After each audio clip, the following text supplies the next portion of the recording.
संजय भैया जिंदाबाद जिंदाबाद जिंदाबाद जिंदाबाद।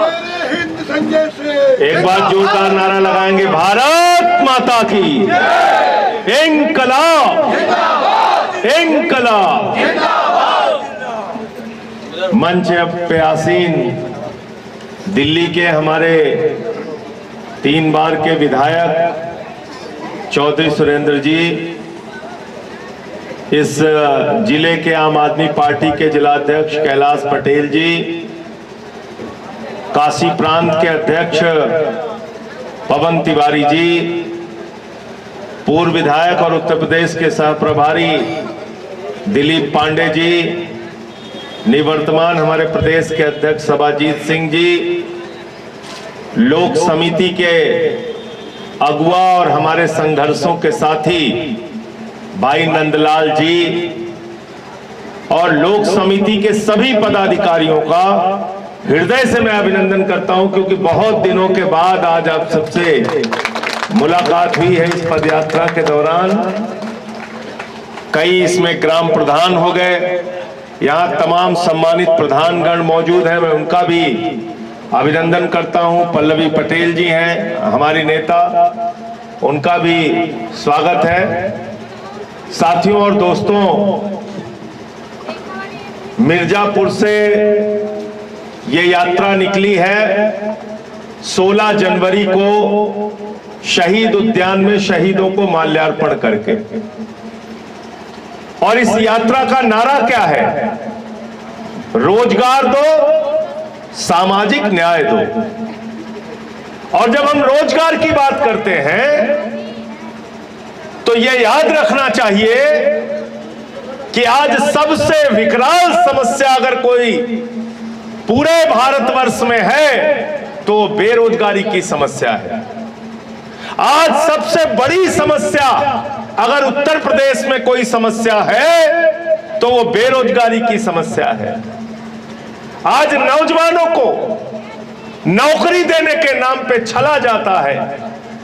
सिपाही का पेपर हो लीक हो जाता है, दरोगा का पेपर हो लीक हो जाता है, लेखपाल का पेपर हो लीक हो जाता है, एसएससी का पेपर हो लीक हो जाता है, नीट का पेपर हो लीक हो जाता है, पीसीएसजे का पेपर हो लीक हो जाता है। पेपर लीक पे पेपर लीक, पेपर लीक पे पेपर लीक। ये बाबा जी की सरकार पेपर लीक की सरकार बन गई है, जो जवानों की जिंदगी को बर्बाद कर रही है। पेपर लीक हो रहा है उत्तर प्रदेश में, और अगर गलती से परीक्षा हो गई, इंटरव्यू हो गया, तो हाई कोर्ट से स्टे आ जाता है। फिर हाई कोर्ट में 4 साल लड़ाई लड़ो, फिर सुप्रीम कोर्ट से स्टे आ जाता है। नौजवान करे तो क्या करे?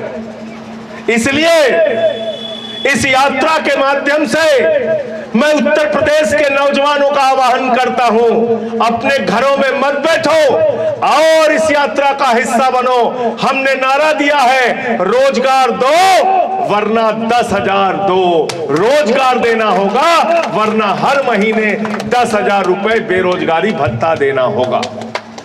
और जब हम ये बात कहते हैं कि बेरोजगारी भत्ता देना होगा, तो नौजवान आपसे मुफ्त का पैसा नहीं मांग रहा। हम आपसे कह रहे हैं 10,000 के बदले 2 घंटे प्रतिदिन नौजवानों से आप कोई भी सरकारी काम लीजिए, वृक्षारोपण का काम लीजिए, जनसंख्या की गिनती का काम लीजिए, कंप्यूटर चलाने का काम लीजिए। लेकिन हमारा नौजवान बेरोजगारी में रह के त्रासदी नहीं झेलेगा। आज क्या मानसिकता है भारत के सरकार की?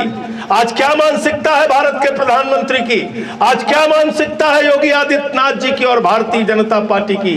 उनकी एक ही मात्र मानसिकता है, हिंदू मुसलमान के झगड़े में पूरा समाज उलझा रहे और उनका उल्लू सीधा होता रहे।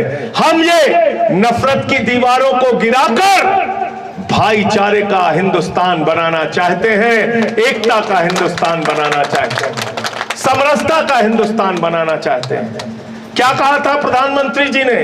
2 करोड़ नौकरी हर साल देंगे। क्या कहा था उत्तर प्रदेश के मुख्यमंत्री ने?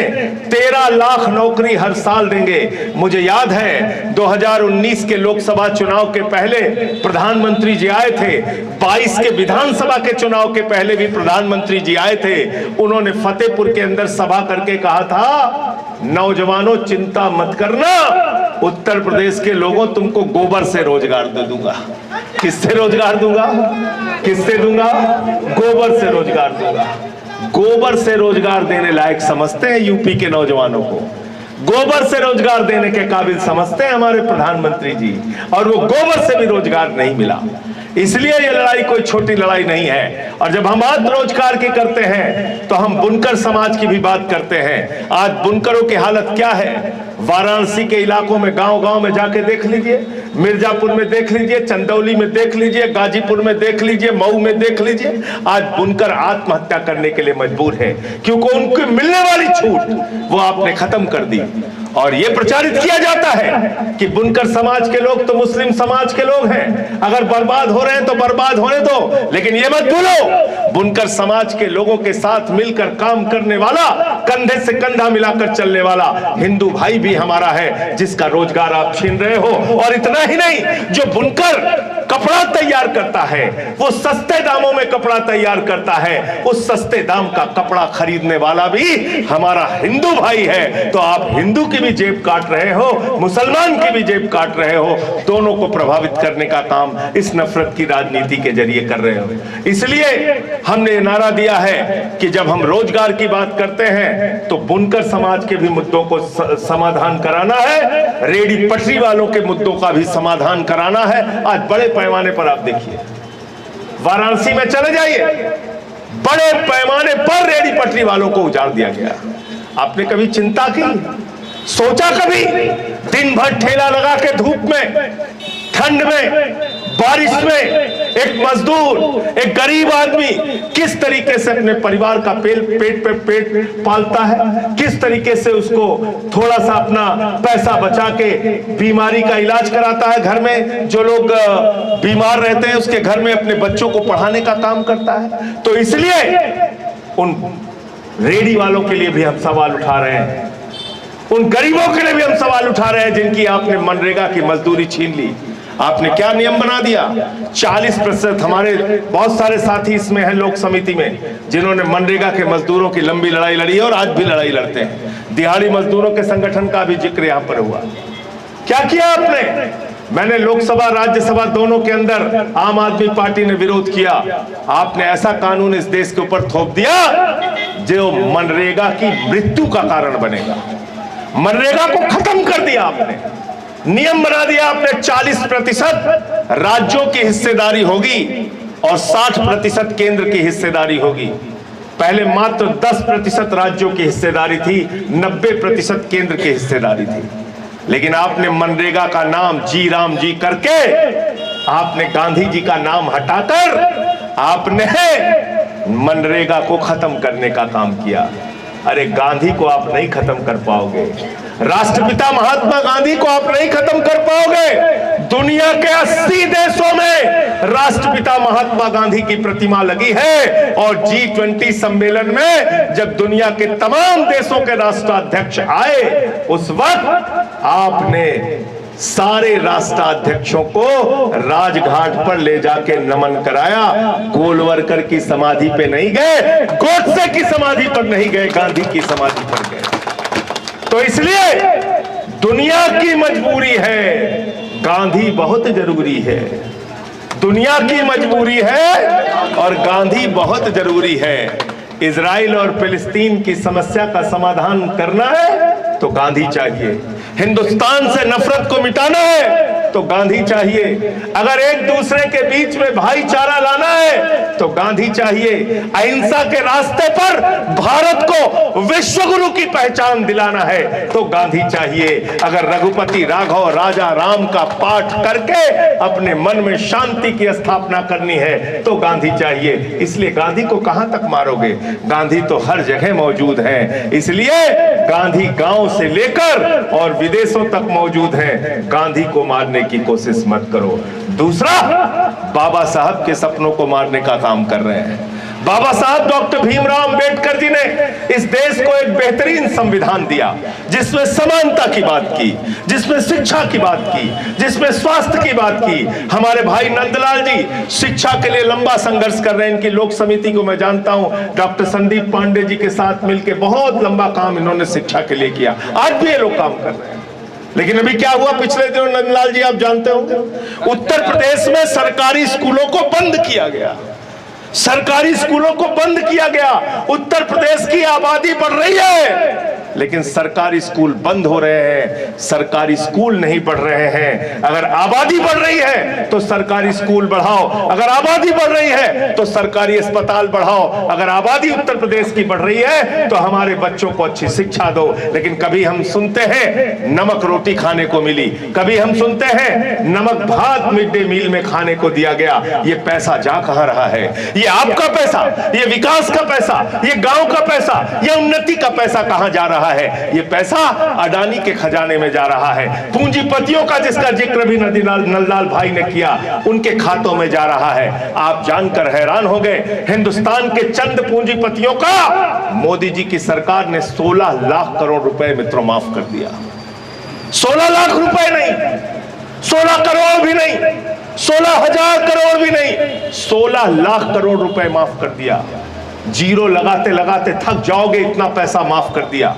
आज सारे संसाधनों पर चंद पूंजीपतियों का कब्जा है। आकाश में चले जाओ तो जहाज अडानी का, एयरपोर्ट पे उतर आओ तो अडानी का, सी पोर्ट पे चले जाओ तो अडानी का, कोयला अडानी का, गैस अडानी का, बिजली अडानी की, पानी अडानी का, रेल अडानी का, सेल अडानी का, तेल अडानी का, पूरा हिंदुस्तान अडानी का बन गया है। इसलिए मैं मोदी जी से कहना चाहता हूं, मोदी जी इसको हिंदुस्तान रहने दीजिए, अडानिस्तान मत बनाइए, अडानिस्तान मत बनाइए। ये हिंदुस्तान है, इसको तुम अडानिस्तान बना रहे हो, अडानिस्तान बना रहे हो। आज हमारे संसाधनों पे कब्जा किया जा रहा है।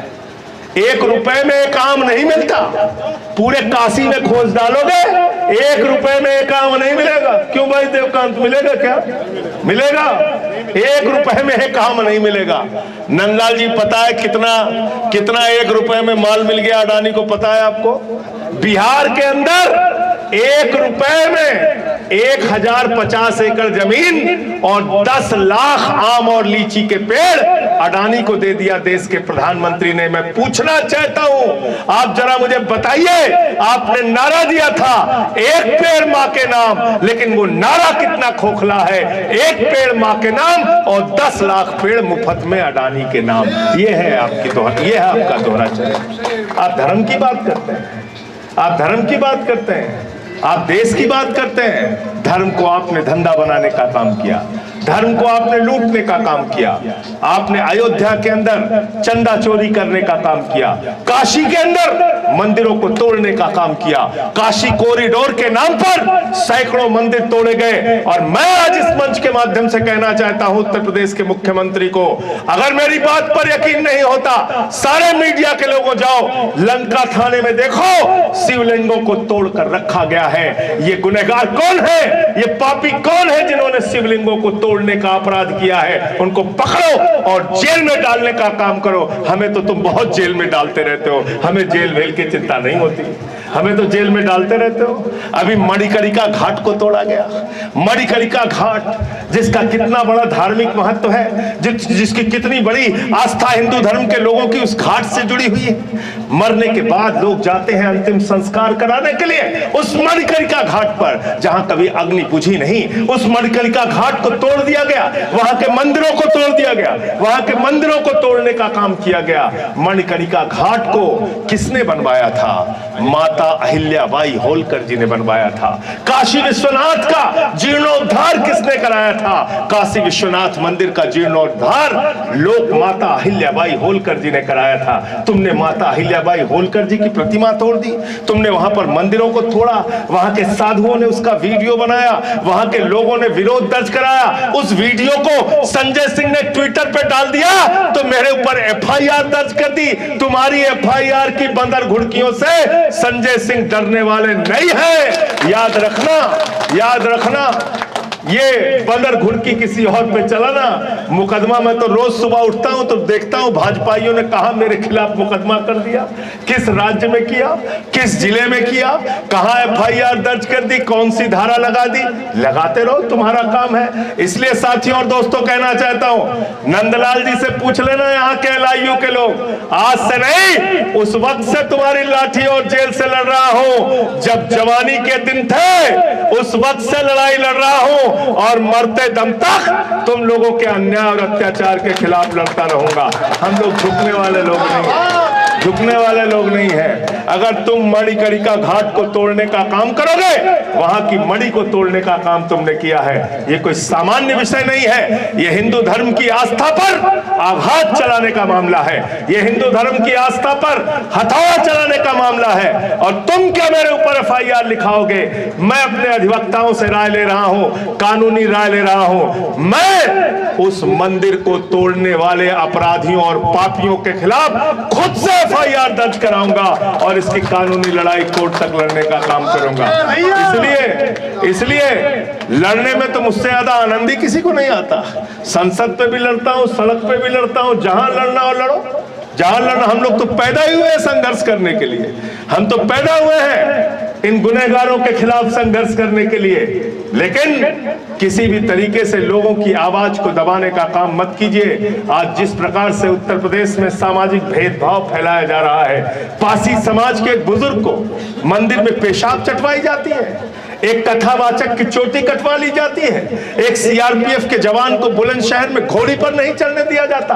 आजादी के इतने सालों के बाद इतना भेदभाव, इतना छुआछूत समाज के अंदर। ऐसे हिंदुस्तान आगे बढ़ेगा, ऐसे हमारा भारतवर्ष आगे बढ़ेगा, ऐसे बाबा साहब का संविधान सुरक्षित रहेगा नहीं। इसलिए मैं कहना चाहता हूं इस मंच के माध्यम से, बाबा साहब का संविधान सरकारी और प्राइवेट सभी स्कूलों में अनिवार्य रूप से पढ़ाया जाए। जिस दिन लोग अपने संविधान के बारे में जान जाएंगे, अपने संवैधानिक अधिकारों के बारे में जान जाएंगे, जिस दिन बाबा साहब के सपनों के बारे में जान जाएंगे, ये नफरत की राजनीति कूड़ेदान में चली जाएगी, कूड़ेदान में। याद रखना, इसलिए कि बाबा साहब डॉक्टर भीमराव अंबेडकर जी ने कहा था, शिक्षा शेरनी का वो दूध है जो जितना पिएगा उतना, जो जितना पिएगा उतना, जो जितना पिएगा उतना। तो शिक्षित बनो तभी विकसित बनोगे, शिक्षित होगा राष्ट्र तभी विकसित होगा राष्ट्र। इसलिए